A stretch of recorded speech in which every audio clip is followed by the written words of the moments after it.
Hello అండి, welcome to my channel. ఈరోజు మన వీడియోలో సింపుల్ అండ్ టేస్టీగా పెసరపప్పు చారుని ఎలా చేసుకోవాలో చూపించబోతున్నాను.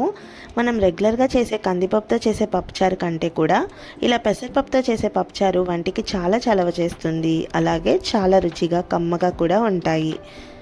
మరి ఆలస్యం చేయకుండా సింపుల్ అండ్ టేస్టీగా ఈ పెసరపప్పు చారుని ఎలా చేసుకోవాలో చూపించేస్తాను. ఫస్ట్ స్టవ్ ఆన్ చేసి పాన్ పెట్టేసుకొని ఒక కప్పు పెసరపప్పుని ఇలా ఫ్రై చేసుకోవాలి. చక్కగా గోల్డెన్ కలర్లో ఫ్రై చేసుకోవాలి. కలర్ చేంజ్ అయ్యే వరకు మాడిపోతుంది. లో ఫ్లేమ్లో పెట్టుకొని దగ్గరుండి ఫ్రై చేసుకోండి.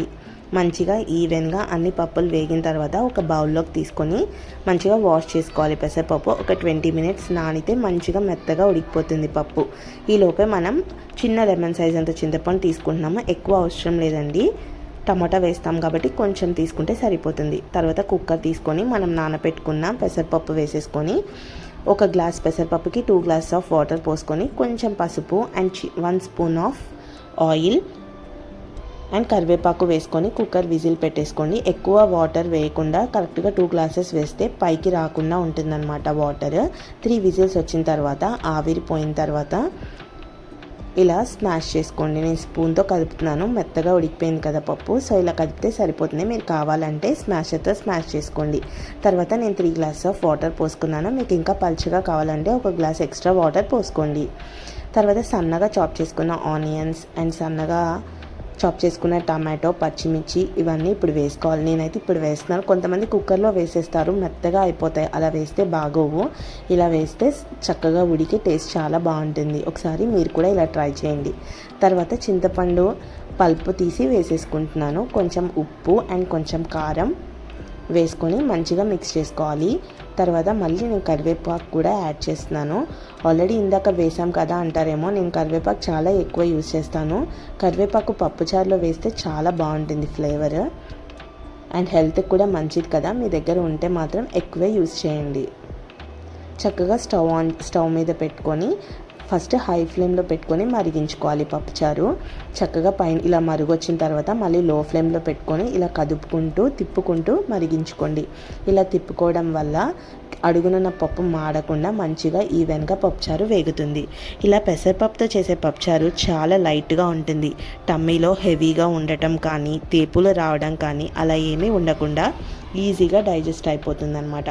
మనం పెసరపప్పుతో చేసే ఏ ఐటమ్ అయినా లైక్ పప్పుచారు చేస్తే చాలా త్వరగా డైజెస్ట్ అయిపోతాయి అన్నమాట. తర్వాత ఇలా మరుగుతున్నప్పుడే కొంచెం కొత్తిమీర కట్ చేసుకొని సన్నగా వేసుకొని ఆ కొత్తిమీర వేసుకున్న తర్వాత కూడా కదుపుకుంటే ఆ ఫ్లేవర్ అంతా పప్పుచారులోకి దిగి కొత్తిమీర ఫ్లేవర్ టేస్ట్ చాలా బాగుంటాయి అన్నమాట. ఇలా బాగా మరిగించుకోవాలి. ఇదంతా లో ఫ్లేమ్లో మరిగించుకోండి. ఇలా బాగా మరుగుతున్నప్పుడే మనం పక్క స్టవ్ ఆన్ చేసుకొని దానిలో పోపు వేసుకుందాము. పోపు పెనం పెట్టేసుకొని 2 టేబుల్ స్పూన్స్ ఆఫ్ ఆయిల్ వేసుకొని వెల్లుల్లి అండ్ ఎండుమిర్చి పోపు దినుసులు అన్నీ వేసుకోవాలి. లైక్ పచ్చిశనగపప్పు, మినపప్పు, ఆవాలు, జీలకర్ర వేసేసుకొని కరివేపాకు ఎక్కువ వేసుకుంటాను నేను, చెప్పా కదా.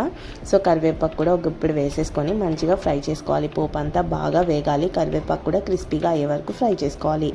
ఇలా పోపు అంతా బాగా వేగిన తర్వాత మనం ఆల్రెడీ మరుగుతున్నాయి కదా పప్పుచారు, ఆ మరుగుతున్న పప్పుచారులో వేసేసుకోవాలి.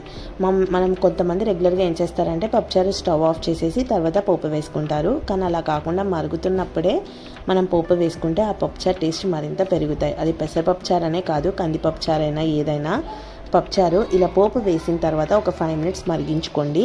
ఇలా మరిగించుకోవడం వల్ల పప్పుచారు టేస్ట్ మరింత పెరుగుతుంది. ఇలా ఒక 5 మినిట్స్ మరిగించుకున్న తర్వాత సర్వ్ చేసుకోవడమే. సూపర్ టేస్టీగా పప్పుచారు రెడీ అయిపోయింది. ట్రస్ట్ మీ అండి, మీరు కూడా ఇలా పప్పుచారు చేస్తే మీ ఇంట్లో కూడా అందరికీ నచ్చుతుంది. మీరు కూడా ట్రై చేసి మీ అందరికీ నచ్చిందో లేదో ఫీడ్బ్యాక్ మాతో షేర్ చేయడం మాత్రం అస్సలు మర్చిపోద్దు. కమెంట్ బాక్స్లో ఎలా వచ్చిందో చెప్పేయండి. అండ్ మీకు ఈ రెసిపీస్ అన్నీ నచ్చితే ప్లీజ్ లైక్ చేసి షేర్ చేయండి. మరిన్ని రెసిపీస్ కోసం మన యూట్యూబ్ ఛానల్ని సబ్స్క్రైబ్ చేసుకోండి. అండ్ పక్కనే ఉన్న బెల్ ఐకాన్ కూడా క్లిక్ చేస్తే నేను వీడియో పెట్టగానే మీ వరకు చేరుతాయి.